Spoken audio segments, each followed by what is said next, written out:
तो question number 18 2022 NEET 11 class के syllabus से रिलेटेड क्वेश्चन है। A ball is projected with a velocity of 10 metre per second.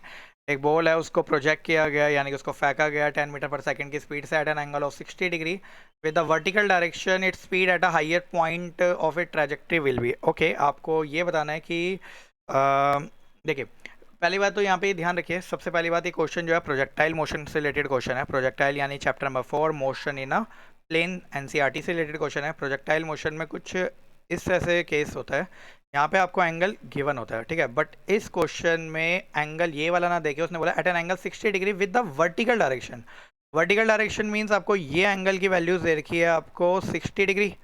Okay, सो अगर ये 60 degree है तो ये पूरा 90, और 90 में 60 गया तो ये एंगल आपका हो जाएगा 30 डिग्री। तो आप कह सकते हो कि एंगल ऑफ प्रोजेक्शन आपको 30 डिग्री दे रखा है। It's speed at the highest point of it trajectory, आपको बताना है कि हाईएस्ट पॉइंट में स्पीड कितनी रही होगी। ओके, तो हाईएस्ट पॉइंट में स्पीड निकालने के लिए आपको बस बेसिकली आपको एक एंगल्स का पता होना चाहिए। देखिए, कभी भी किसी भी प्रोजेक्टाइल को फेंका जाता है तो हाईएस्ट पॉइंट में वर्टिकल कंपोनेंट की वेलोसिटी होती है 0, क्योंकि वो बॉल और ऊपर या कोई बॉडी या कोई भी चीज़ वो और ऊपर नहीं जाती, वो सिर्फ आगे की तरफ जाती है। ओके, हॉरिजॉन्टल डायरेक्शन की तरफ मूव करती है। वर्टिकल कंपोनेंट उसके बाद 0 हो जाता है, तो वी वाई की वैल्यू 0 हो गई। हॉरिजॉन्टल कंपोनेंट निकालने का फॉर्मूला सिंपली, आपको किसी भी पॉइंट में अगर हॉरिजॉन्टल वेलोसिटी निकालनी है तो इसका फॉर्मूला होता है थीटा के साथ वाला कॉस थीटा। जैसा कि ये 30 है तो ये यू कॉस 30 हो जाएगा, और इसके दूर वाला हो जाएगा यू साइन 30। ओके, तो अगर आप ये वेलोसिटी निकालोगे तो ये भी यू कॉस 30 के बराबर होगा। रीज़न, क्योंकि प्रोजेक्टाइल मोशन में एक्स एक्सिस के अलोंग वेलोसिटी हमेशा क्या रहती है, कांस्टेंट, और हाईएस्ट पॉइंट में वेलोसिटी 0 होती है। आप की पॉइंट बना के अपने नोट्स में लिख लीजिएगा, during projectile motion eight highest point, अगर मैं बात करूँ हाईएस्ट पॉइंट में वेलोसिटी कितनी होती है, 0।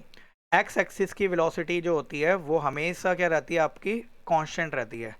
अगर वेलोसिटी कांस्टेंट है, जैसा कि मैं लिख रहा हूँ, एक्स एक्सिस में जो आपकी वेलोसिटी होती है वो क्या रहती है, आपकी कांस्टेंट। अगर वेलोसिटी कांस्टेंट है तो एक्सेलरेशन की वैल्यू कितनी हो जाएगी, आपकी 0। ये है एक्स एक्सिस के लिए, और ये है आपका वाई एक्सिस के लिए, कि हाईएस्ट पॉइंट में वेलोसिटी कितनी होती है, 0, और यहाँ पे जो एक्सेलरेशन होता है वो जी के बराबर होता है। ऊपर जाएगा तो प्लस और नीचे आएगा तो माइनस। ओके, तो यहाँ पे आपको हाईएस्ट पॉइंट में वेलोसिटी बतानी है, तो हाईएस्ट पॉइंट में से एक ही कंपोनेंट है वेलोसिटी का, u cos 30।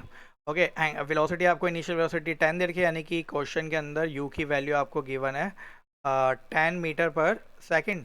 तो आपकी जो वेलोसिटी आएगी आपकी v y which is equal to हो जाएगा u cos 30 करके। तो ये आपकी वेलोसिटी हो जाएगी 10 cos 30 की value √3/2, which means 5√3 metre per second. तो इसका राइट आंसर हो जाएगा option number 2, 5√3 metre per second.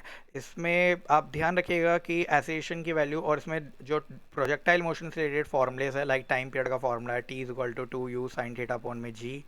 Okay, इसी तरह से हाइट के फॉर्मूले, रेंज के फॉर्मूले होते हैं, है ना।